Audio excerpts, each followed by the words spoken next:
Good morning beautiful people, কেমন আছো সবাই? আজ সকালবেলা ঘুম থেকে উঠে এত গরম লাগছিল, সোজা স্নানে চলে গেলাম। স্নান করে এসে এখানে আমার স্কিন কেয়ার রুটিনটা ফলো করছিলাম। স্কিন কেয়ার রুটিনটা না ফলো করলে যা গরম পড়েছে স্কিন ট্যানিং হয়ে যাবে অবশ্যই। তারপরে ঘড়ির দিকে তাকিয়ে দেখলাম টিকটিক করে টাইমটা পেরিয়ে যাচ্ছে, তাড়াতাড়ি করে ড্রেসটা পরে নিলাম। আর সঙ্গে সঙ্গে চুলও বেঁধে নিয়েছি, এখানে সিঁদুর আর টিপও পরে নিয়েছি। মাকে বললাম আমাকে তাড়াতাড়ি খাবার দিতে।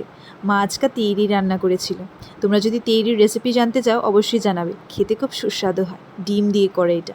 তারপরে কলেজ সেরে বাপের বাড়ি গিয়েছিলাম, ওইখানে ওয়াইটুর সাথে দেখা হলো। বাড়ি ফিরে আবার চুল ভিজিয়ে স্নান করে এখানে সন্ধ্যা আরতি দিলাম আর ঠাকুরকে নিদ্রা দিয়ে দিলাম। তারপরে ঝটপট করে যত ঠাকুরের বাসন ছিল সবগুলি ধুয়ে নিয়েছি। সকালবেলা সবগুলি বাসন ধুতে একটু টাইমটা বেশি লাগে, তার জন্য রাত্রেবেলাই ধুয়ে রেখে দিই।